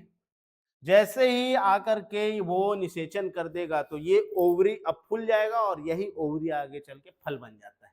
तो बीज फल के अंदर पाया जाता है, बीज फल के अंदर पाया जाता है। क्यों पाया जाता है? क्योंकि भाई यहाँ पर ये शुक्राणु आया है, ये मिल गया एग से, तो ये एग आगे चल करके क्या बन गया? ये एग आगे चल करके बीज बन जाएगा। ये क्या बन जाएगा? ये बीज बन जाएगा। तो ये अंडाशय कहाँ गया? ये ओवरी का काम क्या रहेगा फिर? ये ओवरी अब भाई जैसे बीज बनेगा तो ये पोलर न्यूक्लियाई और जो एंटीपोडल सेल्स हैं ये न्यूट्रिशन प्रोवाइड करेंगे। ये अंडाशय और फूल जाएगा। ये फूल करके उसको, ये जो बीज है उसको कोटेड करेगा, उसको मीठा क्यों होता है फल? क्योंकि ये जो फल है, ये जो अंडाशय है, ये क्या करेगा? ग्लूकोज को स्टोर करेगा। भाई ग्लूकोज दो मेरे को, ग्लूकोज दो, ग्लूकोज दो, ग्लूकोज दो। कुछ फल खट्टे भी होते हैं, ठीक है? तो जो मीठे फल होते हैं या कोई भी फल, वो इतना फूला हुआ क्यों रहता है? ये मांसल क्यों होता है? थोड़ा सा फ्लैशी क्यों होता है? क्योंकि अंदर में बीज है, अंडाशय ही आगे चल करके फिर फ्रूट बन जाता है। क्या बन जाता है? फ्रूट बन जाता है, फल बन जाता है। समझ गए? और इसके मीठे होने का मेन रीजन क्या है? ज्यादातर फल मीठे क्यों होते हैं? क्योंकि वो ग्लूकोज को स्टोर करते हैं, और वो ग्लूकोज को स्टोर करके क्या करेंगे? वो ग्लूकोज को स्टोर करके क्या करेंगे? ये जो ओवरी है ये ग्लूकोज को स्टोर करेगा, और ये ग्लूकोज किसको देगा? एग को। मतलब बीज को संरक्षित रखने के लिए, बीज को न्यूट्रिशन देते रहने के लिए, बीज को जिंदा भी तो रखना है, तो बीज को जिंदा रखने के लिए ये जो फल होते हैं उसको न्यूट्रिशन देते हैं। फल का भी काम क्या है? न्यूट्रिशन देना। ठीक। तो सर फिर एक बात ये भी आती है कि सर अगर बीज है फल के अंदर, तो बीज से फिर पेड़ कैसे नहीं निकल जा रहा है? नहीं, बीज के लिए एक अनुकूल, मतलब एक टेम्परेचर चाहिए रहता है, उसको प्रॉपर वो टेम्परेचर मिले। ठीक है, जो मिट्टी के अंदर ही उसको मिलता है, थोड़ी गर्मी मिलती है। भाई फल तो बाहर रहता है, फल बाहर रहता है तो थोड़ा ठंडा रहता है, तो बीज को उतना टेम्परेचर नहीं मिलता है जितने में वो ग्रो कर सके, मतलब पौधा बना सके। ठीक है, वो क्या है, उसको टेम्परेचर चाहिए रहता है, उसको पानी चाहिए रहता है, प्रॉपर ज़्यादा पानी चाहिए रहता है, और फल के अंदर उतना पानी तो उसको मिलेगा नहीं। पानी चाहिए, हवा चाहिए, वातावरण चाहिए, गर्मी चाहिए, मिट्टी मतलब मिनरल्स चाहिए रहता है। आ रहा है समझ में? तो जब ये बीज मिट्टी के अंदर जाकर के वही वातावरण पाता है कि चलो मैं गर्मी पा रहा हूँ, मैं नमी पा रहा हूँ, मैं मिनरल्स पा रहा हूँ, फिर जाकर के ये पेड़ बनाता है। तब तक ये फल के अंदर रहेगा। तो ये भी ध्यान रखना, फल 2 प्रकार के होते हैं। फल कितने प्रकार के होते हैं? तो 2 प्रकार के होते हैं। मतलब फ्रूट जो होता है, जो फ्रूट होता है वो 2 प्रकार का होता है। एक होता है सत्य फल, जिसको ट्रू फ्रूट कहते हैं, ट्रू फ्रूट। और एक होता है असत्य फल, जिसको फॉल्स फ्रूट कहते हैं। क्या कहते हैं? False fruit. जिस फल का निर्माण अंडाशय से होता है, जिस फल का निर्माण अंडाशय से होता है उसे ट्रू फ्रूट कहते हैं। आम हो गया, ठीक है, आम इसका सबसे अच्छा उदाहरण। लेकिन जिस फ्रूट का निर्माण अंडाशय से नहीं होता है, कई बार क्या होता है कुछ पौधे में अंडाशय फल का निर्माण नहीं करते, कुछ पौधों में अंडाशय से फल का निर्माण नहीं करता है। ये जो कैलिक्स और कोरोला दिख रहे हैं, कैलिक्स और कोलोरा, ये जो कैलिक्स दिख रहा है आपको, ये कैलिक्स हरा हरा भाग, ये जो हरा हरा भाग दिख रहा है, कई बार ये फल बना लेते हैं। कई बार ये दल पुंज जो दिख रहा है, कलरफुल पार्ट दिख रहा है, ये फल बना लेते हैं।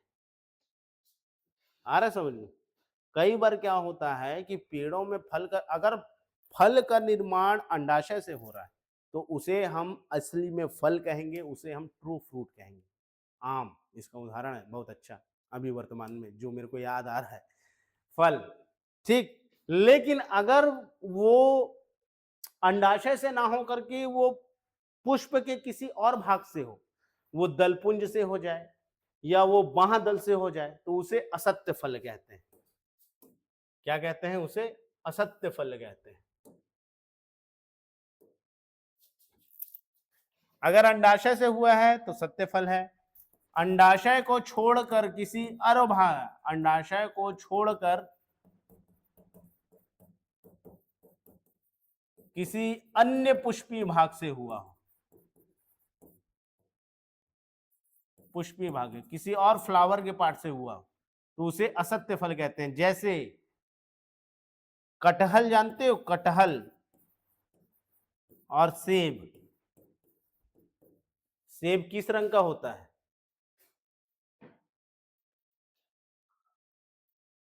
सेब लाल क्यों होता है? थोड़ा सा दिमाग लगाओ। सेब जो होता है लाल रंग का क्यों होता है? कटहल हरा रंग का क्यों होता है? तो कटहल का जो फल का निर्माण है ना, कटहल कैलिक्स से बनता है। जो कैलिक्स है, जो बाह्यदल है, बाह्यदल हरा रंग का है, हरा रंग का है, यही आगे चल करके फल में रूपांतरण हो जाता है। इसी का रूपांतरण किस में हो जाता है? फल में हो जाता है। यही कैलिक्स आगे चल करके कटहल बना लेता है। इसीलिए कटहल को हम असत्य फल कहते हैं। ये जो दलपुंज दिख रहा है लाल रंग का है, और एप्पल भी किस रंग का होता है? लाल रंग का होता है, कत्थे रंग का होता है। तो ये कोरोला मतलब दलपुंज, दलपुंज ही आगे चल करके, ये जो दलपुंज दिख रहा है, ये दलपुंज ही आगे चल करके फल बन जाते हैं और सेब बना लेते हैं। आया समझ में? ऐसा होता है, रूपांतरण हो जाता है। कई बार पूछा गया है कि जो पुष्प है वो किस चीज का रूपांतरण है, तो ये भी ध्यान रखना भाई। पुष्प का विकास किससे हुआ है? तो पुष्प मतलब फ्लावर प्ररोह तंत्र का रूपांतरण है, पत्तियों का रूपांतरण है। याद रखना, प्ररोह तंत्र क्या होता है ये भी जान लो। एक पेड़ है,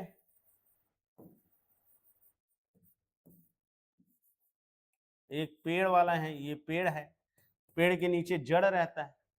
तो इसको, पेड़ को आप दो भागों में बांट सकते हो। जमीन के ऊपर का हिस्सा प्ररोह तंत्र कहलाता है, प्ररोह तंत्र जिसे शूट सिस्टम कहते हैं, शूट सिस्टम। इस शूट सिस्टम में तना आता है, पत्ती आता है, फूल आता है, फल आता है। जमीन के ऊपर वाले हिस्से, जमीन से ऊपर के हिस्से,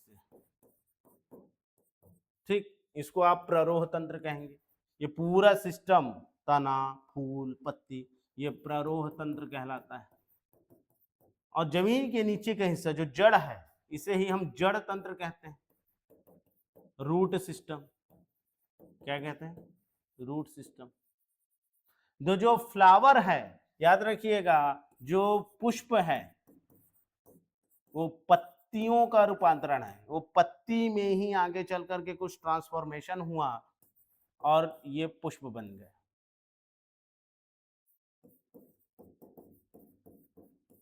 तो जो फ्लावर है वो लीव्स का ट्रांसफॉर्मेशन है। इसीलिए यहाँ पर देखो, ये जो फूल है, इसको मिटा दूं यहाँ पर, जो यहाँ पर बहुत सारा चीज बना हुआ है, ये लिखा हुआ हूँ, इसको थोड़ा सा मैं मिटा रहा हूँ। ये देखो, ये डंठल से जो यहाँ पर जुड़ा हुआ है, पहले ये पत्ती था, पत्ती ही आगे चल करके क्या हुआ? फूल बना। आ रहा समझ में? तो ऐसा कभी पूछ सकता है इंटरव्यू में कि पत्तियों का रूपांतरण है, पत्तियों का रूपांतरण है। ये नीचे का भाग जो हरा है, ये बता रहा है कि ये क्या था? पहले फूल, पहले ये पत्ती था, फिर इसको आकर्षित करना था, तो कुछ चेंजेस हुआ, पेड़ पौधों में कुछ वेरिएशंस आए, तो ये रूपांतरण किया, पेड़ भी अपना रूपांतरण किया, एक ठो नया अंग बनाया कि भाई चल तो फूल बन, ताकि पेड़ पौधों को बुलवा, कीटों को बुलवा, कुछ नई प्रजाति अपन बनाते हैं, कुछ वेरिएशन बनाते हैं। तो आज की इस टॉपिक में हमने लैंगिक प्रजनन की पूरी प्रक्रिया को पढ़ा। अब मैं आपको कुछ प्रश्न दे रहा हूं, इस प्रश्न को आप लिख करके लाएंगे। ये पीएससी में प्रश्न पूछे जा चुके हैं, ये जो प्रश्न है ये पीएससी में पूछे गए प्रश्न हैं, तो इसको आप लिख करके लाएंगे। क्या लाएंगे? ये लिख कर करके आप लाएंगे, और जो ऑनलाइन देख रहे हैं वो आप लिखेंगे, लिख करके आप मुझे भेजेंगे, ठीक है? इसको मैं शब्द लिख देता हूं, उतने शब्द में आपको लिख करके लाना है, ठीक?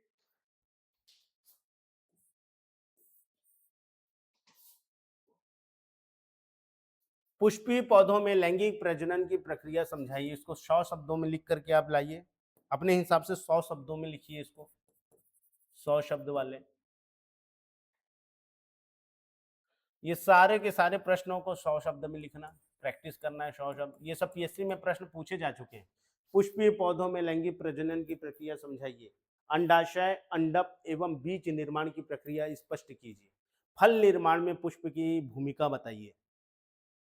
ठीक, और ये फल निर्माण में पुष्प की भूमिका, इसको 60 शब्द में लिखना है, क्योंकि ज्यादा नहीं आता है। अच्छा, इसके बाद यहाँ पर ये भी प्रश्न पूछा गया था, स्वपरागण एवं पर परागण में अंतर स्पष्ट कीजिए। याद रखना, कभी भी अंतर आए तो लकीर, बीच में लकीर लिख करके लिखना। मतलब कभी अगर आपको अंतर पूछे तो हमेशा ऐसा लिखना, स्वपरागण पर परागण, तो इधर और इधर ऐसा वाला ही लिखना।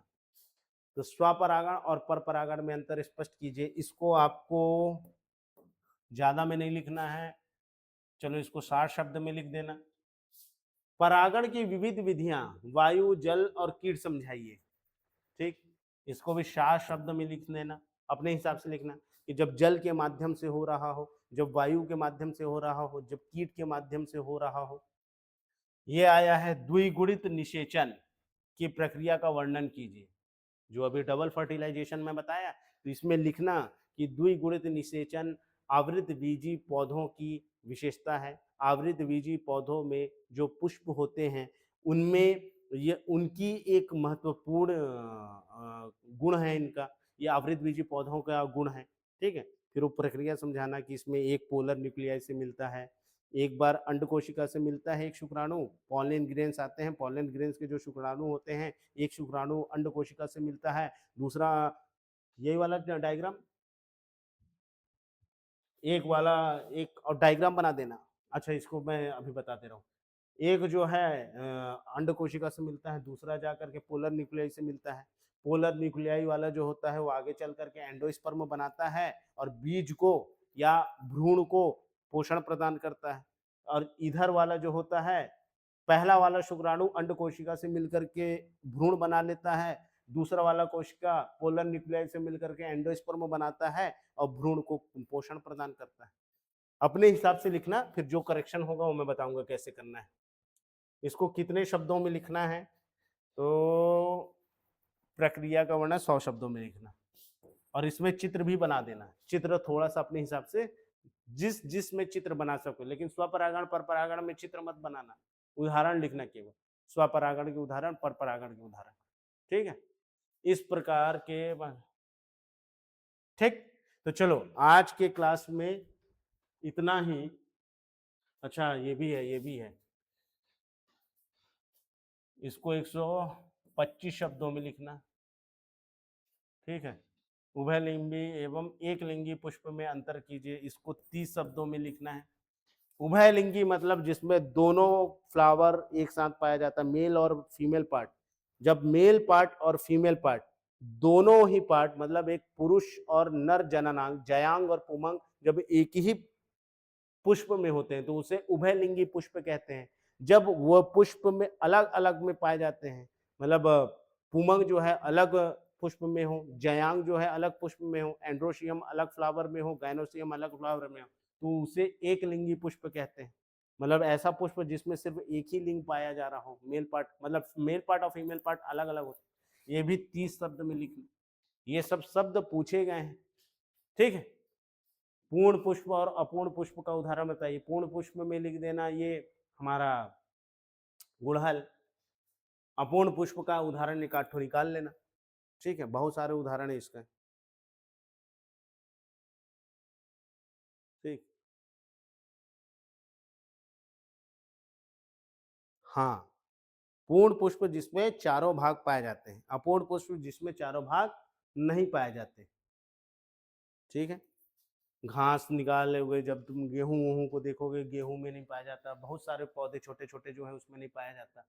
ठीक है, धतूरा का देख लेना। तो चलो आज के क्लास में इतना ही, बाकी पढ़ेंगे हम कल। इसको आपका काम है लिख करके लाना। पहली बात तो कि आप लिखेंगे, और लिख करके मेरे से कॉपी चेक करा लेंगे और जो ऑनलाइन देख रहे हैं वो अपना व्हाट्सएप में मुझे भेज देंगे। जो करेक्शन करना होगा आपको हम बताएँगे। मतलब एकेडमी के व्हाट्सएप में जो आपके फ्रेंड लोग हैं, ठीक? तो चलो आज की क्लास में इतना ही, बाकी अगला टॉपिक पढ़ेंगे अगले क्लास में। Good day to all of you.